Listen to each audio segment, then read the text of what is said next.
my desktop audio, so Oh, good. so we'll go quiet here.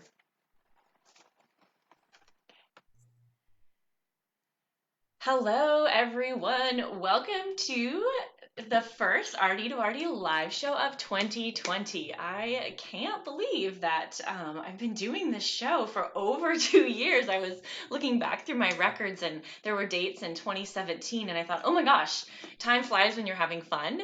And today I'm going to be having fun talking to Jen Hernandez about meal planning software, and not just about kind of the why or what all these fancy tools can do and which one is the best fit, but really what I think is extremely important and more difficult, which is this bit about automation and how do you actually work it into your practice. And for those of you who don't know, I'm a total geek about process design and looking at, if you're going to build your practice, you want scalable things that are the least amount of work for you as your practice grows, that it's able to be kind of on autopilot. So how does this fit in with, the flow of your practice, from forms to how you onboard and you talk about it, that it's cohesive? So Jen is, I think, a very big process thinker as well. Watching her in different Facebook groups and seeing the kind of things she's put in her store on RD2RD, I was like, oh my goodness. I want to talk to Jen about how she has incorporated this meal planning software into her practice in ways that make it look a lot more seamless for clients, and really leveraging meal planning software, because I hear people get it and then really don't find it beneficial. Maybe are you leveraging it in the right way? So that's kind of what we're going to dive into today. So Jen, thank you so much for coming on the show today. Thank you so much for having me, Megan. I love watching your show, and all the dietitians that come on provide really valuable content. And you are such a great support for dietitians and a vehicle for us to kind of get out there. And thank you so much. I mean, you're doing amazing work, Oh, and it's just such an honor to be a part of this. yeah, it's really a highlight of my month to, it's lonely in the online business world. And I realized it's been a month since I've done the show, and I was just like, oh. And then today I was like, yay! It's funny how much I look forward to, when we're not like in person. It's different than a lot of that Mhm. social media kind of digital Yeah. connection. So tell me about, or tell us about yourself, your kind of career pathway. I know you have like a virtual practice. Talk a little bit about how that came to be. Just give us some insight. Okay. Well, I've been a dietitian for, um, okay, for the record, I don't really keep track of time. So I think it's been about 6 years or so. Um, and I've done the hospital, I've done long-term care, I've done dialysis has been my more recent kind of big thing. I've been in dialysis for about 4 years now. And that, in part with working with the National Kidney Foundation, also has led me to my virtual practice of working specifically for people with kidney disease and helping them to stay off of dialysis for as long as they can, which can be years. It can be a really long time. And it's been such a rewarding thing to do. I've been working in my 100% virtual practice for about a year and a half now. Oh, So, I mean, I'm still working in dialysis right now, full time, and I'm doing my practice about 1 day a week. So I'm straddling two different situations here, but I'm really excited that my practice has been growing so much that I put my notice in for dialysis, and my last day is a week from today. oh So my goodness. I feel so honored to be like, yeah. be able to celebrate that with you. That's fantastic. I know, like, you Yeah. hear people who are juggling that, like, full-time job with growing a Hmm. practice, and it must feel a little bit scary, but also exhilarating to kind of be at that point after a year and a half, Yeah. I'm sure, of very hard work. Oh yeah. It's Congrats. been yeah, thank you so much. But Thanks. Yeah, I'm super excited. I know your handle on Instagram is plant powered kidneys, and that's another topic. Personally, as a dietitian who may have graduated, may have been a dietitian for more than 15 plus years, like plant-based diets in kidney disease was not exactly a thing way back when, just dating myself a Yeah. little bit. It's a topic I think is of great interest to, with the rising kidney disease, really understanding how plant-based diets fit in. So you have plant-powered kidneys as your Instagram handle. So are you really focused on, plant-based for, Mm-hmm. obviously you are. Yeah. There's been a lot more research coming out that shows the benefits and I'm, as dietitians, we know like the more plants, the better.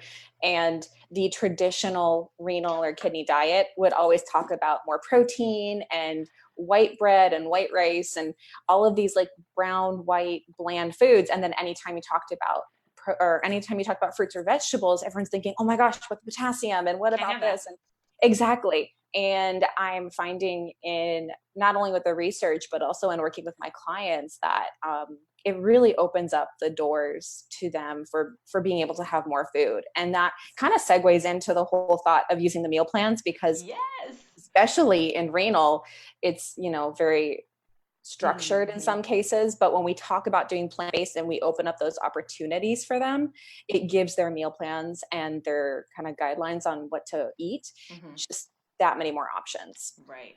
Ooh, that's a great segue. So let's kind of dive into this, how you really approached meal plans for your practice and meal planning software. Was this something you knew you wanted from the beginning, or how did this happen for your practice, and what did that look like in the early stages and maybe up to now?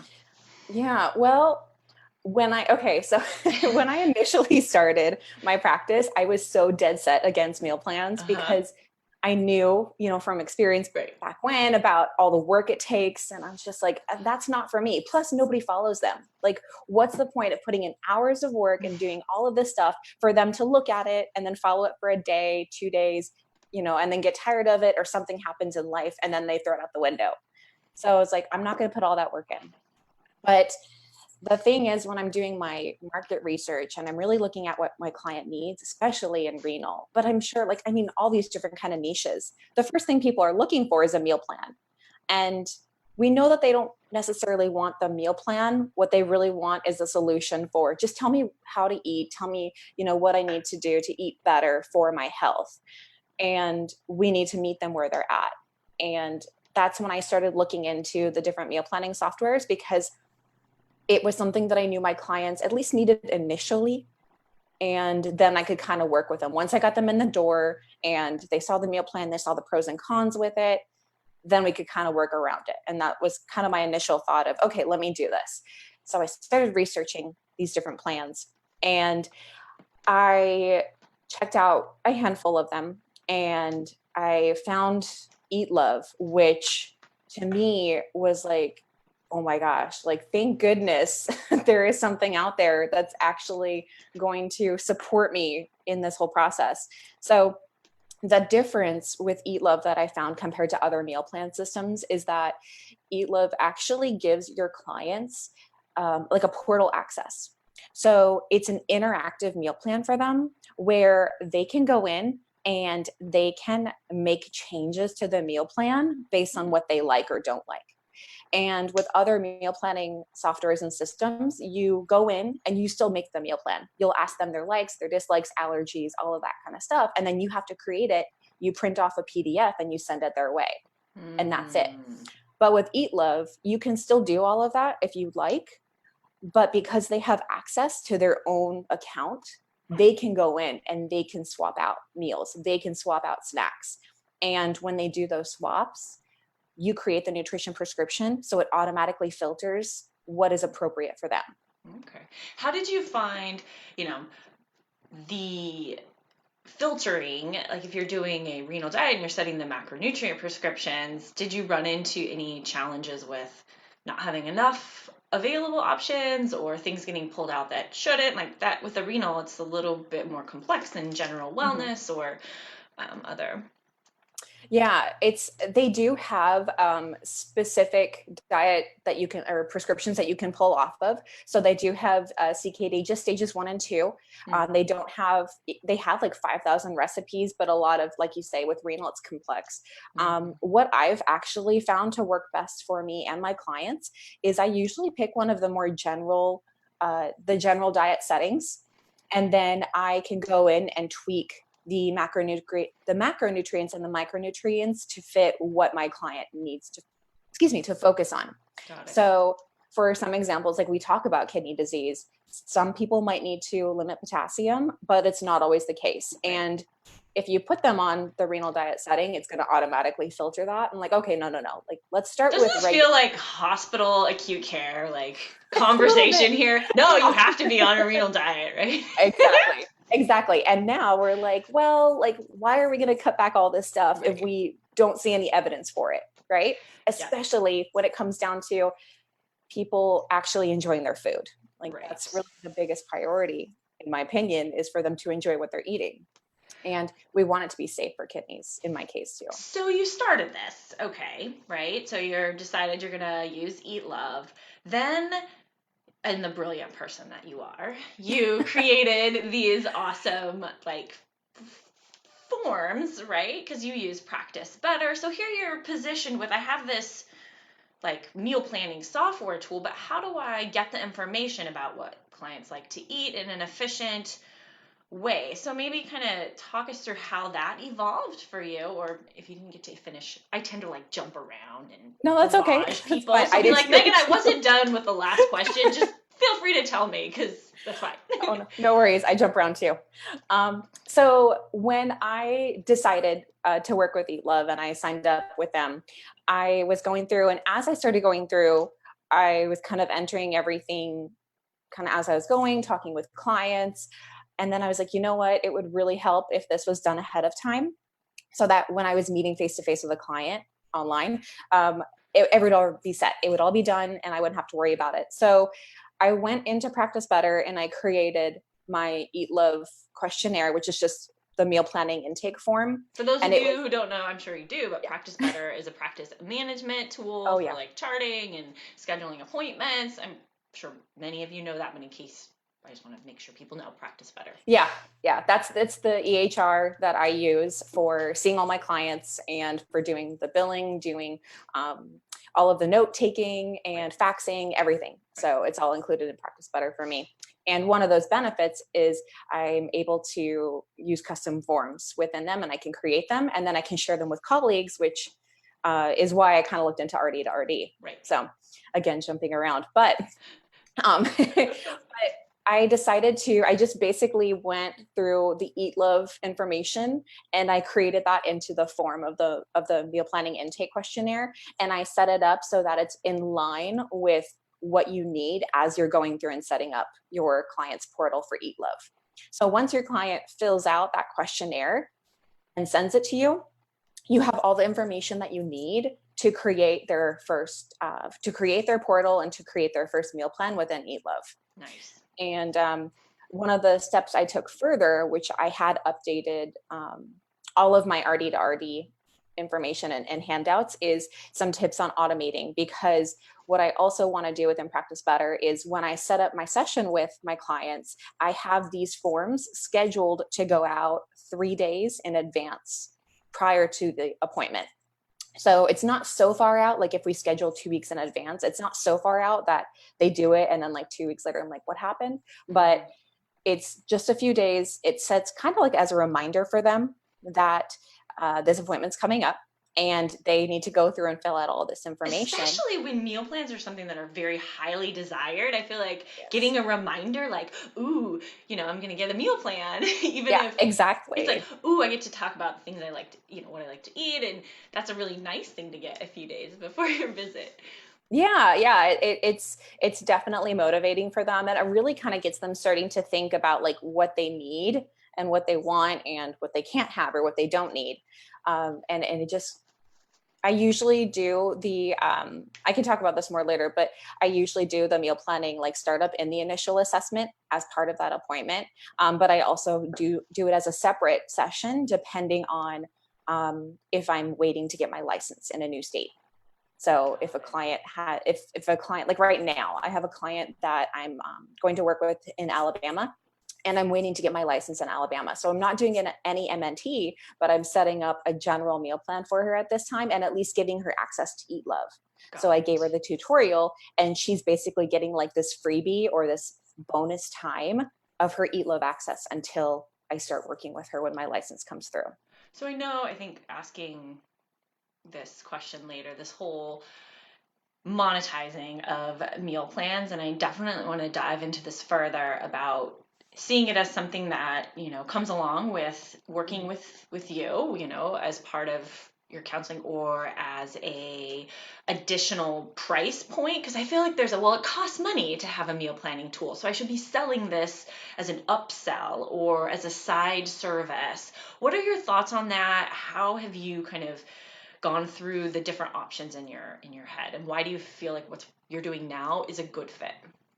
Yeah, that's a really good question. I think a lot of dietitians, we do see it because there's time and money invested into the meal plans. Like, we need to get something back from that. And I think it's going to it's really going to go practice to practice on what you feel like you can do when it comes to as passive of an income as it could be for meal plans. I initially had started with offering meal plans as like a separate a la carte kind of option for clients. But then when I really started to kind of hone in on my niche of working with renal, I was like, you know what, it doesn't feel right or appropriate to even be trying to market just meal plans to people with kidney disease. And I was even at that time kind of saying, oh, well, if you have, just general weight loss, or you want to control your blood pressure, like I can do that too. But I was like, no. I need to really like hone down into what I want to work with my clients and what my clients need. So I ended up eliminating the separate meal planning opportunity or offer that I had, because I just wanted to make it really special for my one-on-one clients. And especially with a system like EatLove, when they have portal access. So EatLove membership comes with tiers based on the number of clients that you have. So the starter tier is, I think, 10 clients. And then after that goes up to 50 clients. And then like after that, it's more like custom, but you're paying different amounts for these different memberships. And I was like, well, I'm just going to do the starter, or whatever you call the basic one. So I'm capped at how many clients I can have in the system. And if I was going to try to offer that to a lot more clients, or people separately, it's going to really increase my charges. And again, like kind of even going back to the concept of, if people are looking for a meal plan, they're looking for something bigger. They just don't know it yet. Right. So I think it really depends on your practice. And some people, if there's a dietitian that wants to do like general weight loss, something like that, that's a little more, I don't know. I don't really know the term for that, but it's just a little more like generalized. That might be better to do something and to have like just the meal plan set aside. Personally, I found for my practice that including it as an additional feature for my clients, especially in that I'm stepping away from insurance. I do cash pay, and it's just kind of this added bonus of, well, your insurance doesn't cover access to EatLove. Your insurance could cover, like, if I gave you a printout of food and handed that to you during our session, that's when your insurance covers. But by doing this as a separate add-on, even people who are using insurance, dietitians that are using their insurance in their practice, doing something like EatLove, you can charge like a separate fee outside of what you're billing insurance, because you're charging the access to the portal instead of just saying, here's a meal plan, you're good to go. So I think in kind of adding those meal plans, you can kind of customize how you want to focus on offering it to your clients, but it really needs to come down to what you feel comfortable with and what you feel like your client really needs. And if you're going to offer it as a separate feature, does that make sense for you in the long run? Because it takes time to put everything in. I'm always this, maybe I'm slightly pessimistic inside, but when you go to a meal planning software company's website and you go to their sales page, they're going to paint this rosy picture of, setting up this service. They want you to think you're going to get your money back and sell it. And I think that check in for you of saying, what works for my practice? What do my clients need? What is the niche that I'm working in, and what fits for me? I think there's a lot of truth in that, and what works for somebody else might not. And I think really, and that's that whole automation of rather than being so swayed by that sales page that you read and like trying to put that square peg in the round hole, like I have to do it this way, that what do my clients need and how do I add value to my practice, which ultimately helps me grow and grow my bottom line too. So I think it's great what you said, because I think it's very, very real and very, very truthful.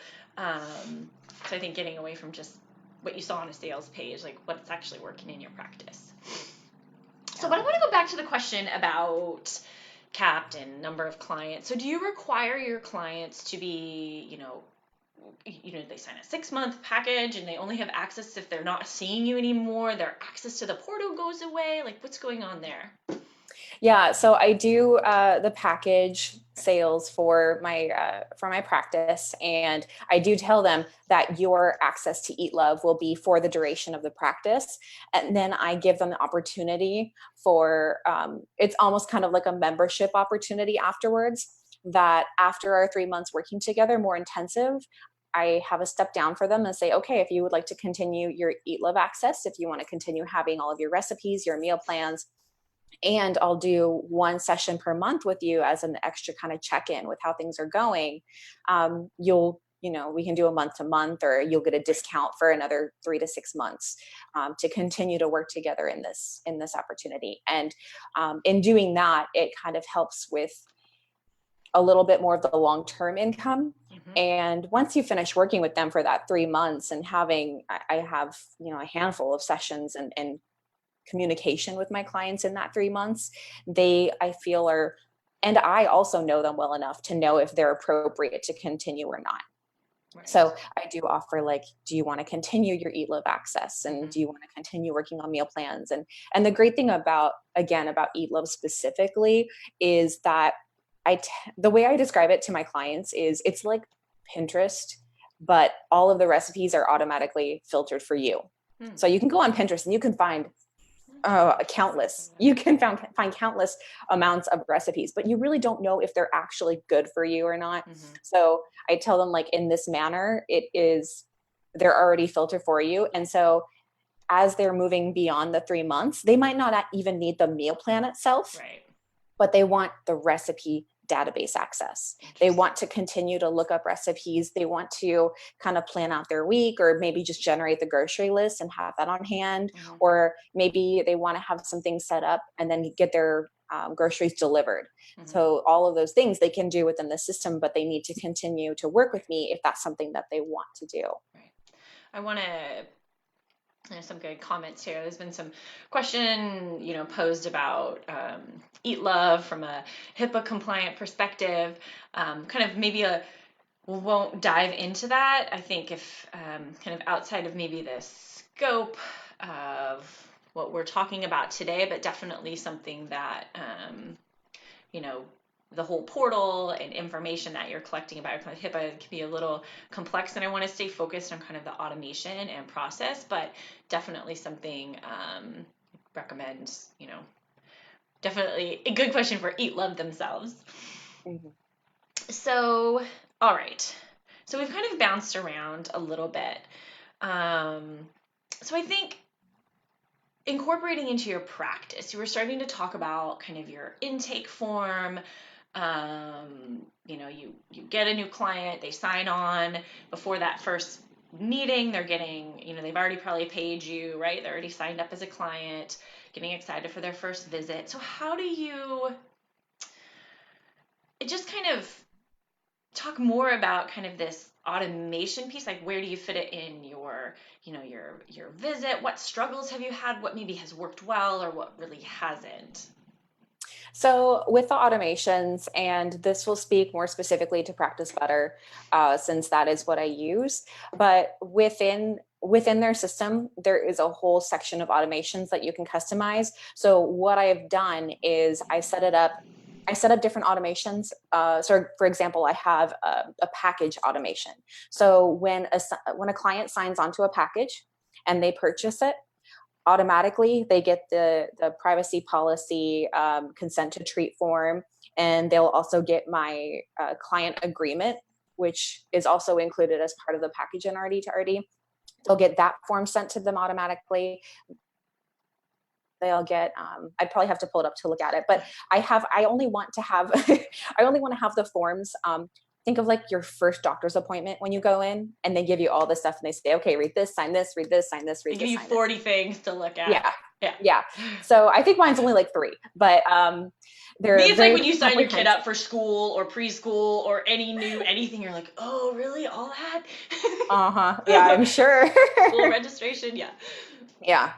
So it's basically like that. I think it's 3 forms that they get sent automatically. I have it triggered to be as they sign up for this program, which I'm going in and I'm signing them up and I'm entering in their credit card information and stuff. But once they sign up, then boom, to their email, they get those 3 they get that 1 email with 3 forms right in there that they can click and they can go right to and they can fill out and complete. So that's already done. I don't have to worry about that. We schedule their first session, which I also do in that first call with them once they sign on. As soon as I schedule that, the system I have set up for the first appointment will have the initial intake form and the meal plan form. Got it. 3 days. And those are, yeah, I do set it up 3 days before. Mm-hmm. So it kind of serves as a reminder, not too early, not too late, gives them enough time, ideally, to be able to complete that.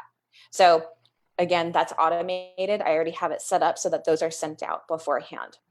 And then what I do for the follow-up sessions is I have the follow-up assessment questionnaire. And that's another one I have set up 3 days ahead of time so that they are getting another reminder for their next appointment. And it's not anything I have to think about. It's already going to be done. All I know is that I'm going to get a notification when they've completed it. Do you ask any specific questions related to, how they're using the meal plans? And then I want to go back to like how you in your sessions, how are you bringing up the meal plans? How do you use them? How do you explain the portal? Because I think that's kind of hard, especially for some people. And if you're doing it virtually, you can't like be sitting next to them or showing them on their phone. Definitely curious about that. Yeah. So with showing them all of that and kind of getting into how I do my intro and tutorial for them, in Practice Better with the telehealth feature, you can do a screen share. So when I go into EatLove, I can also go into kind of like a dummy client portal. And that's where I go and I bring that up and then I do my screen share so they can see everything there. And I go through and I walk them through, okay, so what would we do first in this case? Okay, here's your current meal plan. Now, let's say, like, is there anything on here that you don't like or that you would want to see switched? Or is there anything that stands out to you? So as I'm showing them how to use the portal, I'm kind of getting a feel for their comprehension and I'm getting a feel for their likes and dislikes. And even though like the dummy client is a like general nutrition plan or something, it's very, very broad.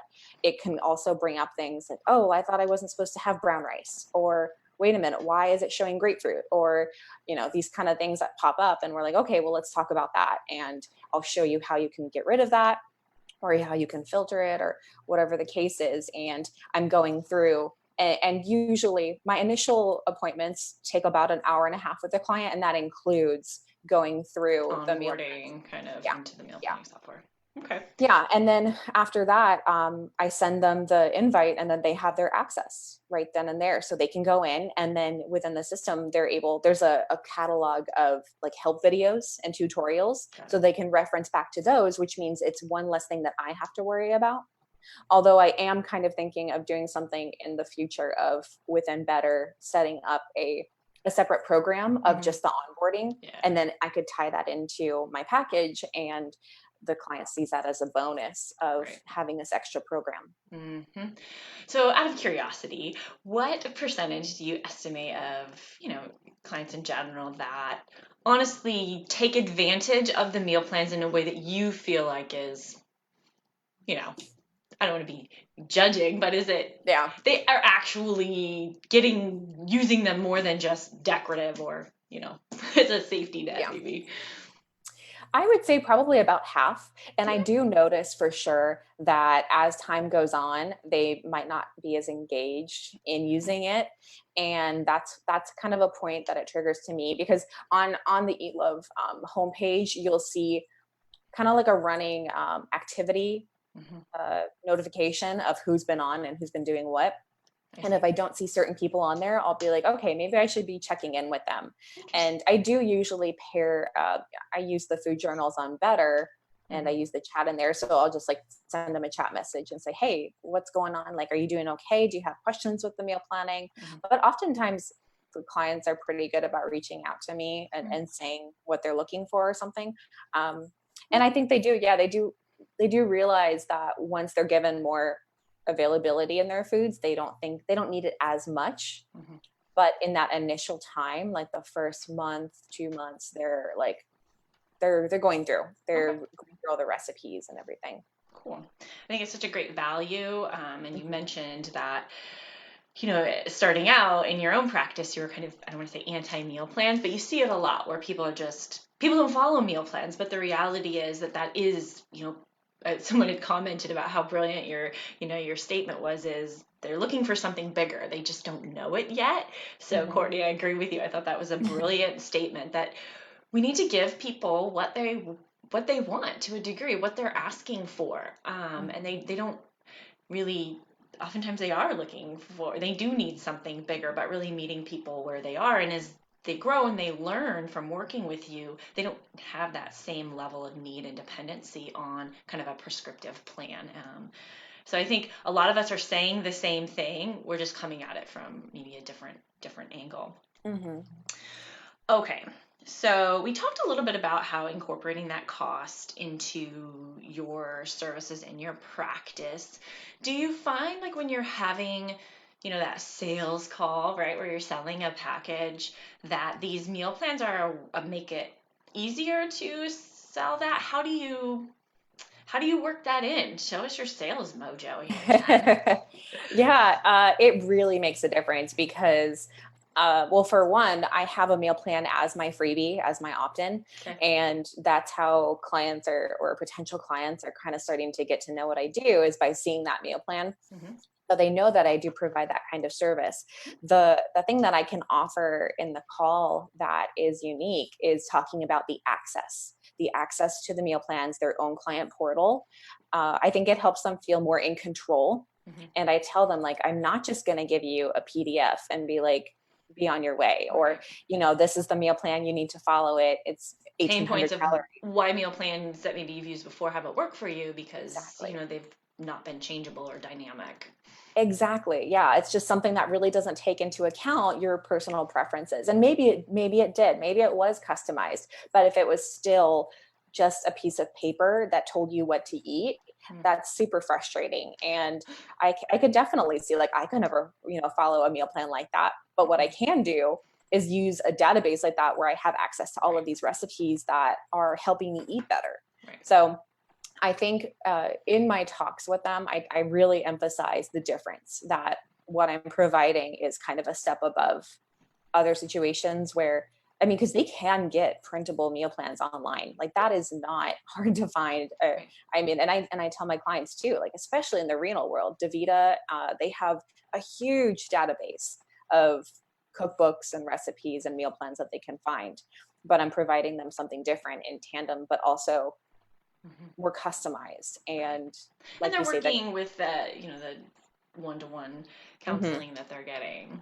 Yes. It's good that that necessity of selling this as a separate service, but really seeing how you work it into your process, how you have these automated forms. And I think we've been talking around this topic of you, and for people who are listening in, Jen has a great store on RD2RD, and you can snag her Practice Better templates rather than creating your own. They just come nicely over into your Practice Better, so you don't have to recreate. She's got oodles and oodles of templates. I really, all of the ones she uses in her practice. So if you're curious, you can visit her store on RD2RD. People rave about them. So yeah. And something else I wanted to mention too, since you're kind of talking about that, one of the things to help keep clients on track, and we talk about it as dietitians, is setting SMART goals. And that was something that I found can be really helpful for you discuss it with the clients during the session, but you also want them to be thinking about it in between their sessions. So another automation that I had set up is a SMART goal form. And this this form is also linked to my automations, but instead of having it 3 days before, I have it sent, I think I have it set immediately after the session. And it is, okay, remember, this is what SMART stands for SMART goal. Now, what goal have we been talking about? I want you to write it down. And it gives them like a space to put that in, and it's a checklist. Is it SMART all the way down, you know? And then once it is, they have the option to print that out and put that, you know, somewhere in their house or whatever, serve as a reminder to what they're working towards. So I have this kind of a sandwich of the forms and check-ins before and after sessions to prepare, and then to kind of debrief from what we've been focusing on and really keep them kind of thinking about it. Plus, it's really great to have something like that to keep track of. And after each session, they're filling out that form. You can show them, like, look at how far you've come. Look at these goals that you set. And, you know, think about what kind of progress we've made in the changes that you're looking for. So having all these things created and set up to just be done for you is such a big support. Like, I would never do this. I would never do this if it wasn't automated, to be honest. Right.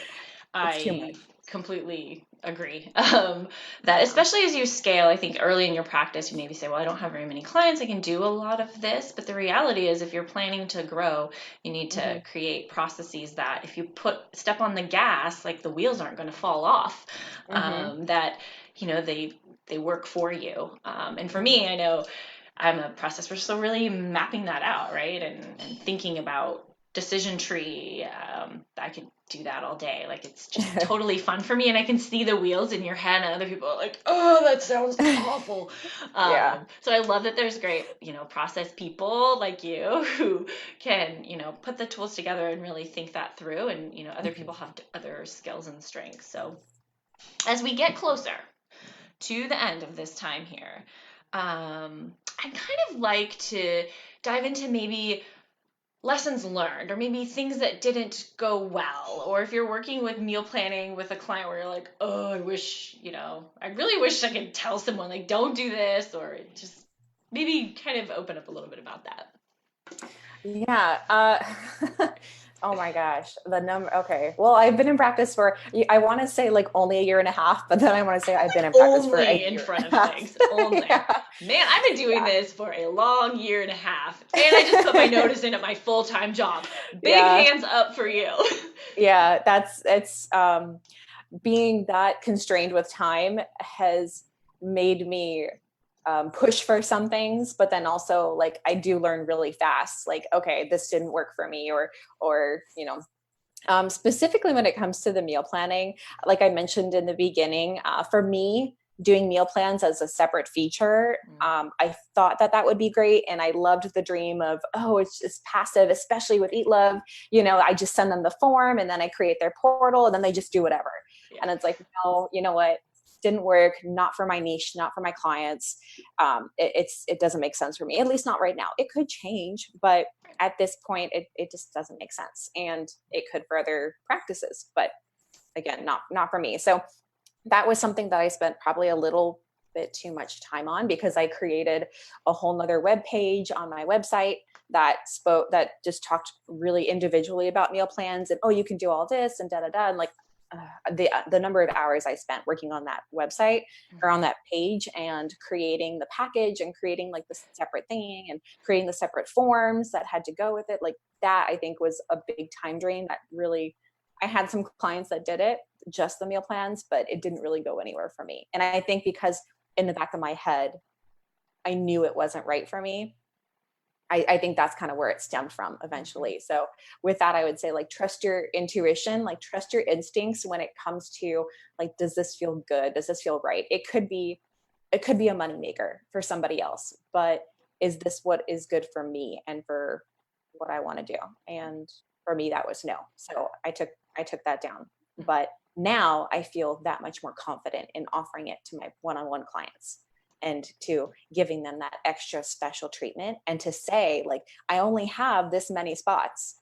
I only have this many spots to work with clients to give them their meal plans. So if you want to be a part of that, like, we've got to get together. We've got to work. So it really highlights the benefits in working together by giving that extra special like treatment. Go There's a ahead. question. Sure. So, going back here, because I am a super time hog for all of you listening. And yes, I know you ask questions and you're like, Megan, have you looked at the question list lately? Oh, I just get so caught up. I am so sorry. So, Lindsay, thank you for this question. Once you get a client set up with a portal, how much time do you spend assigning or manipulating meal plans? It sounds like the initial and setup and onboarding is the biggest kind of time investment. And then it's a little bit more hands off. So, we just kind of ballpark time. Yeah. So for the initial, if the client does do their form ahead of time, I'm able to create their portal access and everything. And because I kind of have the split screen for it and I just kind of scroll between the two and I'm entering in the information, that takes me like 5 minutes, 10 minutes, maybe. I mean, it's really not a lot of time if they get it done ahead.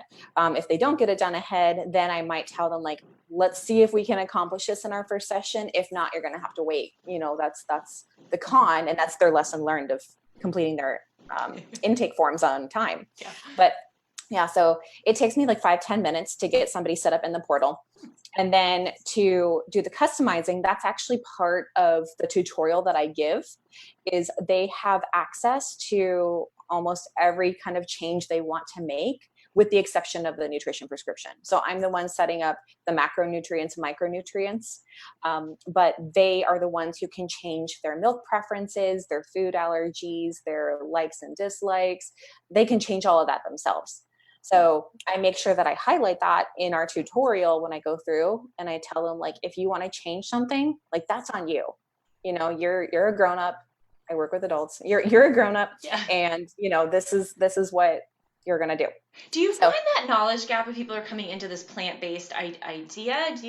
Do you find that that's a big sticking point for them, maybe to let go of the diet, maybe as they've thought of it for maybe a longer period of time? Oh my gosh. I mean, especially in renal. I had an initial call with a client. What day is it? I had an initial call on Monday, and he said at the end, after doing our tutorial and everything, and he is 73. So even like elderly, they're still able to use this portal. Yes. And he said, I wrote it down. The stereotype of people like in their 70s, like my dad is 76 and he's quite proficient on like I wish we would stop. Like yeah, exactly. Like they know what they're doing. Okay. I mean, technology is advancing, but they can still manage. It's the person, not that just yeah. Now, you know, just ageism and all that. Right. Exactly. And I have a lot of older clients and they do perfectly well with it. Yeah. But he said something that really stuck with me. And I wrote it down. He said, I was dreading this appointment, but you've really opened the door on all the options I have now. Oh. And yeah, it was really great because when you start showing them the meal plan and you show them everything they have access to, and you show them everything that they can have, they just like this, I can see the weight coming off their shoulders of, I couldn't have this and I can't have that. And it's Dr. Google, right? It's Dr. Google that's telling them all of the stuff that they can't have. And it's up to us as dietitians to be like, it's okay. Like the world's not going to end if you have your brown rice, or if you a meal plan is such an amazing teaching tool, I think. And, you know, this is, I think, why people oftentimes request it, right? Because they don't see how it works for them. And I think, as you mentioned, they end up relying on it less, or maybe some people like the convenience of it going forward. This has been like super valuable. I want to be cognizant of your time because we are wrapping up here in the live show. So maybe before we go, how can people connect with you or learn more if they've got, you know, follow-up questions? Where can they go, Jen? Well, I know you guys know how like active I am on the dietitian, because it's almost embarrassing like how much I'm on there.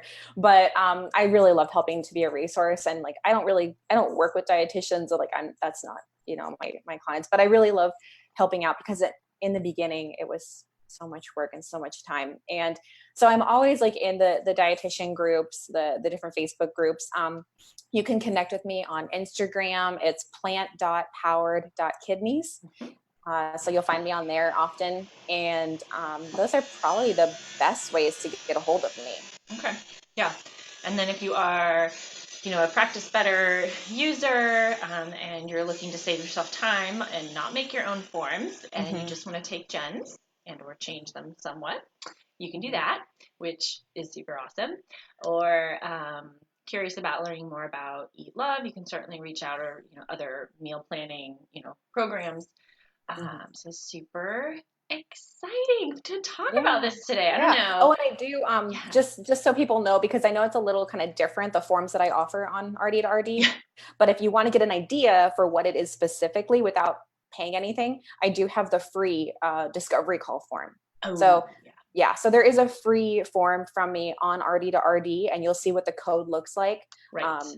Because it's So not it's the not actual a form. It's like right. a digital code that basically Yes. takes the digital file template that's in your Practice Better account and allows it to kind of like slide over into your a Yes. different Practice Better account. And that's probably a horrible description, but you don't actually get a form.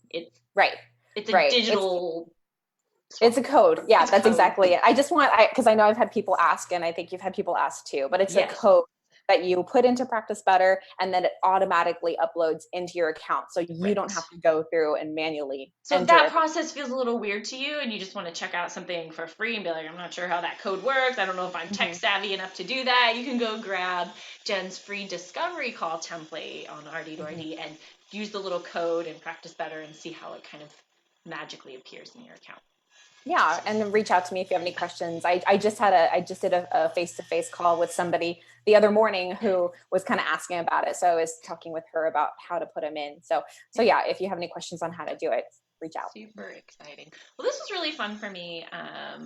I think really talking about the automation and process and kind of your um, how what you thought really and how really sticking to what your clients need and what felt authentic and good for your practice is really encouraging to give people confidence to kind of just you don't have to do what it said on the sales page or what you hear other people doing, that you know more about your practice and what you see and what you think is going to offer value and testing things out. And you said you spend a lot of time on this separate service, and that ultimately you knew it's just you eventually going to walk down some roads and have to backtrack. So I Mhm. love that you shared that and really being honest about your journey with using meal plans in your practice. So thank you so much for coming on the live show today. Thank you so much for having me, Megan. This was a dream. Just Yeah, wonderful. yay. Awesome. So we will be back in 2 weeks on another topic that I think is kind of trendy and interesting, metabolic testing and composition. NIPCOM, the COM clinic, has access to pretty sweet metabolic composition and testing equipment that is very uncommon in any kind of practice. So the dietitian one of their dietitians is really going to talk about how she looks at the results and different, research around metabolic testing as well as composition analysis, since it's very popular with our clients now. So that'll be a lot of fun. In 2 weeks, we'll be back. So hope you'll join us then. All right, signing off for everyone. Jen, thank you again for being our special guest today. Of course. Thank you so much, Megan. All right, bye bye. Bye.